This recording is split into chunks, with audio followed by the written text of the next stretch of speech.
Manny to be here for water strategy. Could someone grab him and just say,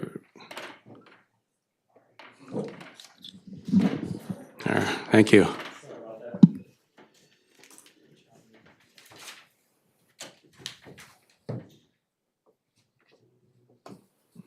So resuming, are we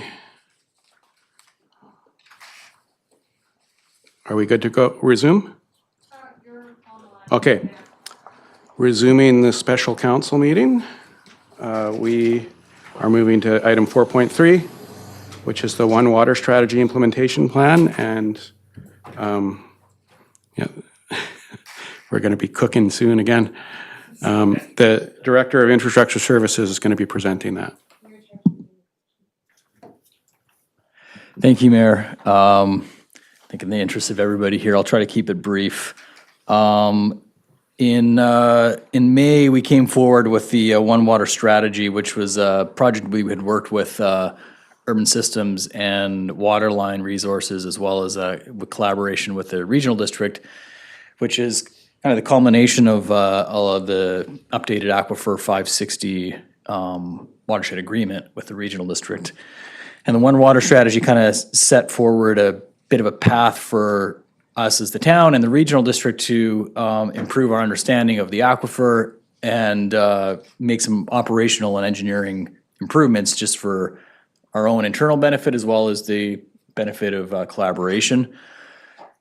At that presentation, it was part of the discussion that we had is that the plan or the strategy is really good, but there wasn't a clear roadmap for implementation. So out of that conversation, we got direction from council to develop an implementation plan, which focuses more on the priority action items as opposed to the items that were identified as risk. So I'd say the big difference between the implementation plan and the recommendations in the strategy itself is that the implementation plan is focused on the prioritization, high, medium, low, and the strategy, the list of action items is focused more on the risk matrix. So they have items in there that are considered high risk because of the potential the consequence, but there's a very low likelihood. And so there may be more medium priority for ongoing monitoring, for example. Whereas the implementation plan, it's to give direction to the infrastructure department on prioritization of projects for future years, whether they be operational projects or less capital, but more studies or groundwater monitoring wells or updating the water budget for the Aquifer 560 water model. The plan is laid out, again, it's kind of by priority. We've aligned it with the strategic plan goals just to give a bit of a framing of how these priorities fit with the town's broader strategies. And maybe I'll just kind of leave it just to say that for the high priority projects, all of them are either have been completed or are underway in some way or another. So putting this together and realizing that it felt good to see that we have been, all but with the exception of one, that we've already are kind of well on our way to implementing the recommendations of the plan. It should also just be clarified that this isn't a commitment of budget in any way. It's really just giving us the direction to roll this forward in future budget conversations where we may need to have a groundwater monitoring program, expansion of kind of what we're monitoring for, or expansion of our well network, which would require some capital. So it's a kind of the next step in the implementation of the One Water Strategy. It gives us a good roadmap for the years to come, and we would certainly be bringing forward the specific action items in here as either projects or reflected in the operating budget in years to come. And with that, I'll turn it over to you for any questions. Thank you for that report, and for all this really valuable information. And I appreciate even the staff report gives us the summary of it and outlines what the actions are that we're supporting here. But yeah, beyond that, there's all this really valuable information that will be helpful going forward. And I will just check to see if council has any questions. Councilor D'Andrade? Thank you, Mayor. This page 3 regards the item 18, partner with research community to explore impacts of the potential decreasing trend in groundwater levels. So given that the town has already data, I'm trying to understand, partner with research community is something a little bit different than the data that Waterline correct? And does it take 9 years for us to understand that, if it's decreasing, or do you think we'll be if, obviously, we're not affirming that it's decreasing, but I'm saying, is the trend, are we able to see like in a span of 3 years, 4? Go ahead, Director of Infrastructure Services first. Through the mayor, I think that, and I would, I'll say too that this, I owe a lot of credit to Michelle's support of putting this plan together, and she may have some thoughts on this one as well. But the kind of my understanding of the recommendation coming out of that plan would be potentially partnering with a university or a consulting firm that may have some grad students or something like that, where it would be looking at some climate modeling, and it gets quite complex trying to model what happens between climate change and an aquifer with the travel time. So I think we would be, the recommendation would be to find ways for us to make projections about what may happen with future climate uncertainty. I know that the projections for this area are that we will have, maybe similar amounts of precipitation, but it's going to be more concentrated in the winter rather than being stretched out over 12 months. And so trying to project what the impacts would be from more rain in the winter and less around the year, and how much of that is just passing through the creeks and hitting the ocean before it has a chance to infiltrate. And that will require quite a bit of dynamic, complex modeling. I think the work that we're doing with the Gibsons resilience model can answer some of those questions, maybe most of them, but it's really it's kind of a long-term plan for us to look forward at how do we answer that question, which is a really critical one and kind of beyond our means to answer right now, just because of how complex of a question it really is. Yeah, so as far as, I think that the intention would be to develop modeling that would allow us to answer the question without having to wait and see what happens. And I mean, I'll just add that, how long ago would it have been? The first drought that I experienced in local government was about 9 years ago. And it's been fairly consistent since. So I think, the data we're starting to collect, the monitoring we're starting to do would start to give us some indication if the drought was having an impact, right? And I know it's long-term, but. Yeah, I can speak to that. So 2012, there was a drought. 2015 was the one that was the first drought that was really significant in terms of impact. And there have been probably 50% of the year since then, a kind of a localized droughts declaration. And we've seen zero impact in the low well levels. Really, they've rebounded since we've implemented universal metering.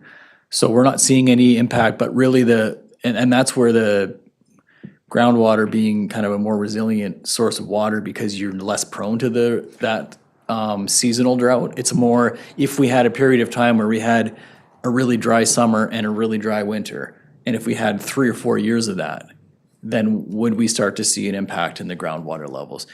We haven't seen any of that. The projections aren't indicating that that's what our future climate is going to look like, but certainly that's in the risk matrix, that's over in the category of high consequence, low likelihood, but certainly warrants investigating just to see if we can kind of determine what a worst case scenario might look like, and then see what we could do to plan for it.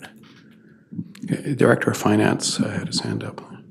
Thank you, Mayor White. I just wanted to chip in with the budget resources heading this way, just as a reminder. So in the water utility, there's 50,000 a year going for engineering, monitoring, data collection on the aquifer.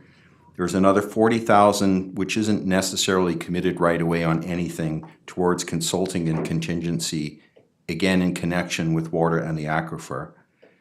And actually in that utility, if it did decide it needed to do some special projects that are well beyond this, it actually has an operating reserve account at the end of 25 with 200,000 in it. So for this report and where the director and council approves, that will be fine. The other side to all of this, which was mentioned, is the surface water. And in the drainage function that's being proposed shortly to move into more of a utility structure, there's 60,000 a year going on monitoring the watershed and collecting all that annual data. And so that's a lot of data on the complete piece of the water flows. Thanks. I'm going to follow up here, and I know we've got a natural assets technician too. Yeah, thank you. Thanks for the explanation. I think where I'm going is, yeah, models are great. It's always great to have, but models depends on the data you input into the model. And, and they can go from one extreme to another. I think maybe the assurance that I want to have is the monitoring we are doing right now is sufficient to really see the trend, because we are doing this for many years now. So even though we have a model, we are not relying on any model. We can see from, and then the question is, does it need to take 9 years? No, we can see every year where this is going. Am I correct? Sure, yeah. Yeah, through the mayor. I think the first part is, yeah, I understand where you're coming from, and yes, we are doing the monitoring, and there are kind of recommendations to consider where we would need to expand the monitoring program, and Michelle may touch on that more. I think that's focused more on areas where we don't have as much information. We have quite a good distribution of monitoring within town. Areas where we could look to expand would be outside of the town boundary, and that's where kind of the regional partnership, because we have a mutual interest in answering those questions. So there's certainly recommendations for expanding the monitoring program outside of the town boundaries, and those recommendations are more directed towards the regional district. But certainly moving up in the watershed, challenging to access in terms of to get a drill rig up there and deep drilling, but though there are some spots where we certainly could look at developing, and those might help give some of those early indicators. But we do have a great backlog of data right now on that, and we're seeing no indication of any trend in the negative in terms of the rebound of the aquifer. Yeah. Go ahead. Through you, Mr. Mayor. I just wanted to give a bit more background or context to your question, Councilor D'Andrade, about the partnering with research community. One of the other questions that we wanted to look at was if there were potentially a decrease in groundwater level over time that we're seeing, then looking at the feasibility of things like above ground storage or like increasing our reservoirs.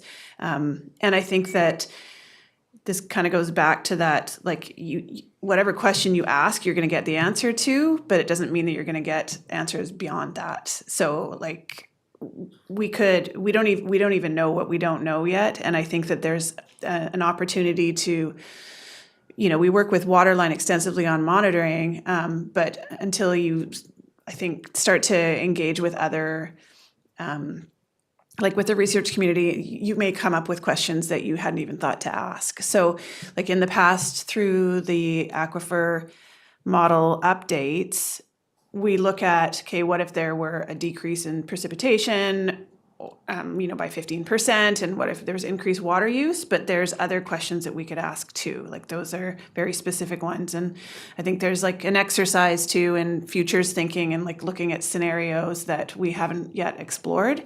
But we're in a good position because we have such like 12 years of data.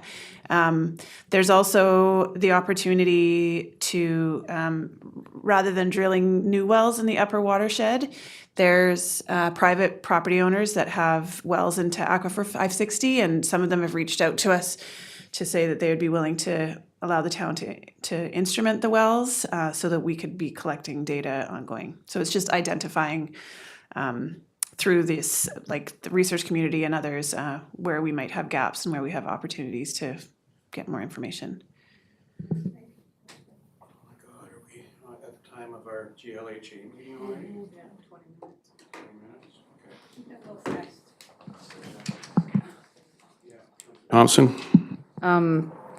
How exciting to finally have a roadmap with all the years of work that have been put into this. It was awesome to go through it and go like, it must be so rewarding for you all to sit there and be looking ahead and have a strategy based on years of past work. So huge kudos to that. And there was a recommendation here to move, correct? Yes. Yes. I'd like to move that Second. recommendation. Moved by Councillor Thompson, seconded by Councillor Diandradi. Council endorse the implementation plan. All those in favor? Motion carries. Now we've only got one little item to look at.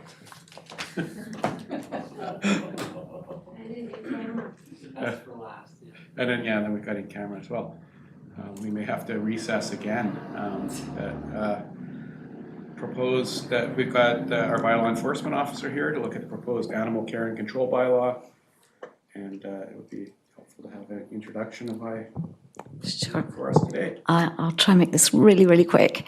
So I'm really happy to finally present you with the proposed bylaw, which is going to be including all animals, well, pretty much all animals, instead of the current bylaw that we have, which is 23 years old, which just talks about dogs. So this new animal care and control bylaw will address things such as welfare issues. We're going to touch basically a little bit on cats. Then we're going to break down.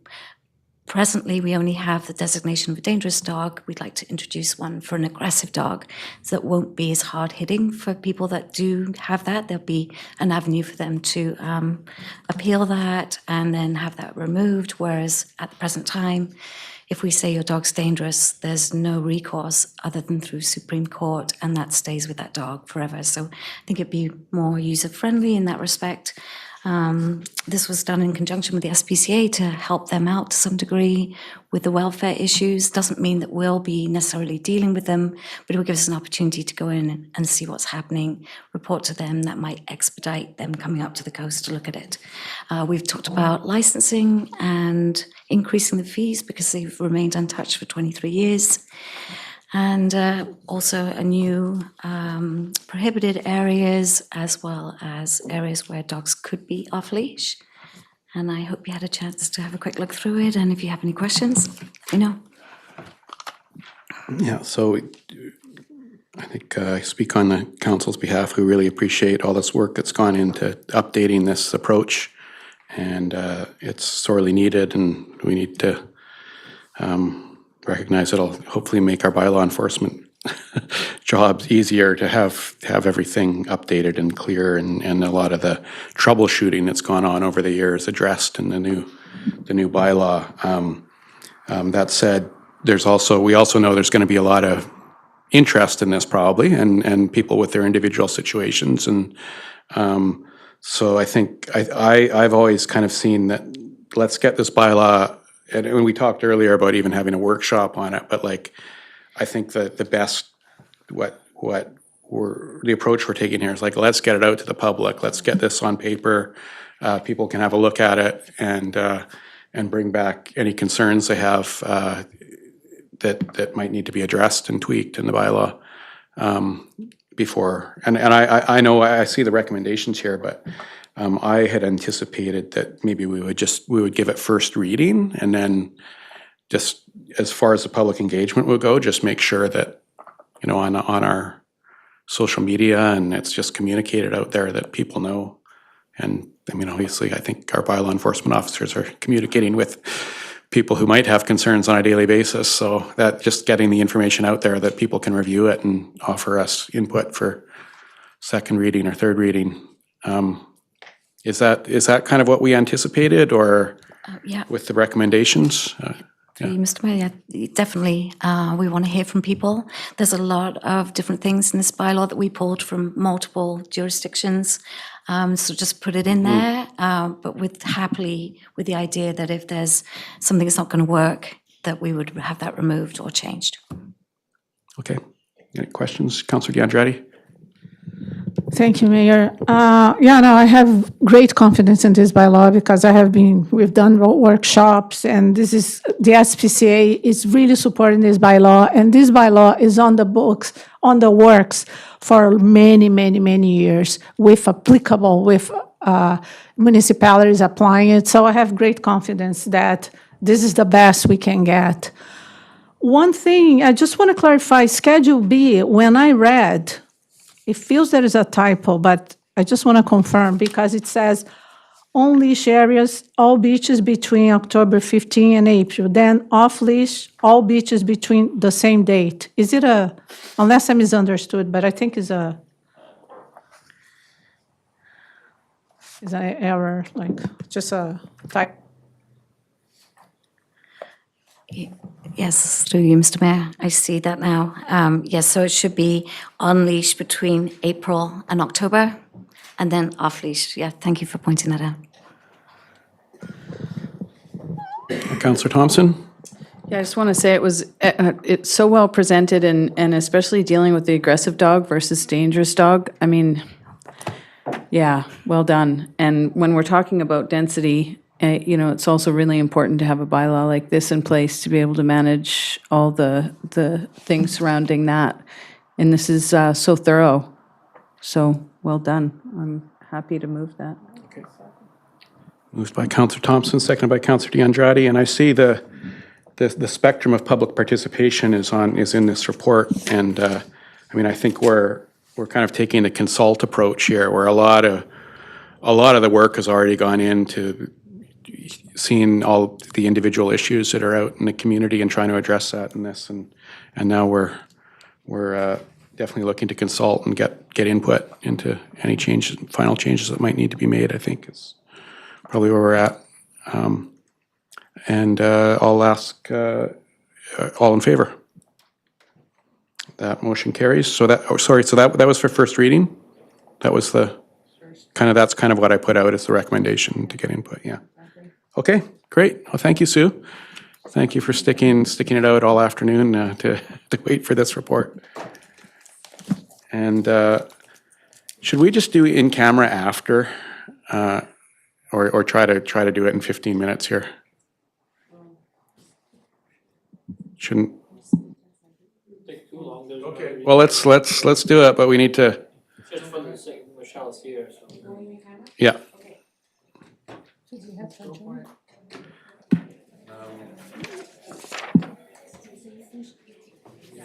We need to move to go in camera.